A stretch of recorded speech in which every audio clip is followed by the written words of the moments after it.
एक तरफ यमन के हौसी या हूती फाइटर्स अमेरिका से भिड़ रहे हैं, अमेरिकी हमलों का जवाब देने का दावा कर रहे हैं, साथ साथ इसराइल पर भी अपनी सुपरसोनिक मिसाइलों से हावी हैं। ऐसे में अमेरिका से यमन के बारे में एक खुफिया जानकारी लीक हो गई, जिससे अमेरिकी प्लान पर भी पलीता लग गया है। मीडिया रिपोर्ट बता रही है कि हालात ये हैं कि इस खबर के सामने आने के बाद अमेरिका में ट्रंप एडमिनिस्ट्रेशन को जवाब देते नहीं बन रहा है। इसे आसान लफ्जों में समझने की कोशिश करें तो बकौल एक्सपर्ट ये सीधे सीधे अमेरिकी अफसरान की लापरवाही है जो चलती जंग के बीच सामने आई है और यमन के हूतियों पर हमले का प्लान मंजर आम पर आ गया।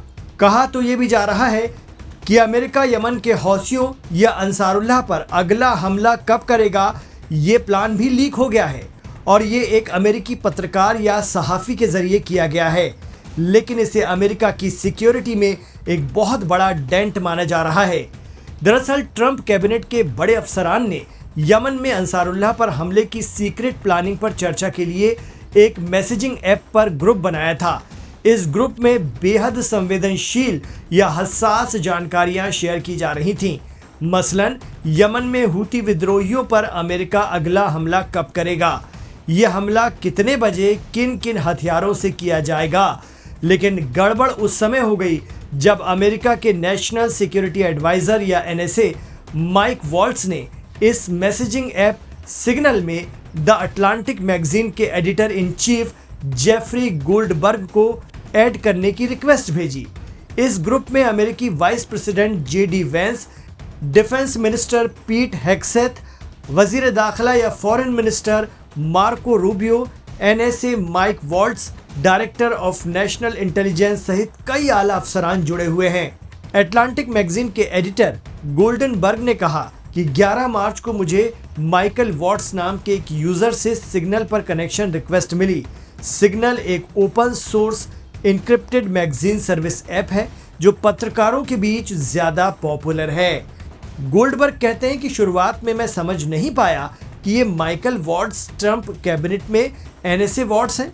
मैंने उनसे पहले भी मुलाकात की है, लेकिन मुझे लगा कि माइकल वॉट्स के नाम से किसी शख्स ने मुझे शामिल किया है।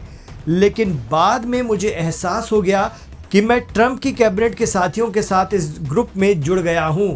उन्होंने बताया कि 2 दिन बाद शाम को मुझे नोटिस मिला कि मुझे होथी PC स्मॉल ग्रुप नाम के सिग्नल चैट ग्रुप में शामिल किया गया है।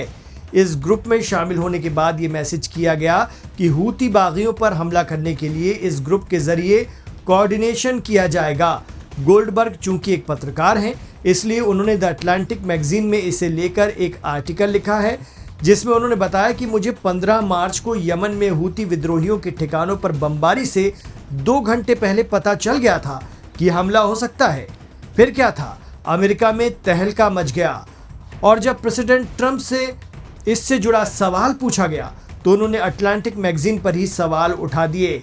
मीडिया रिपोर्ट कहती हैं कि इससे पहले भी अमेरिका का ईरान पर हमले का प्लान अक्टूबर 2024 में और 2021 में न्यूक्लियर हथियारों से जुड़ी जानकारी लीक हो चुकी है।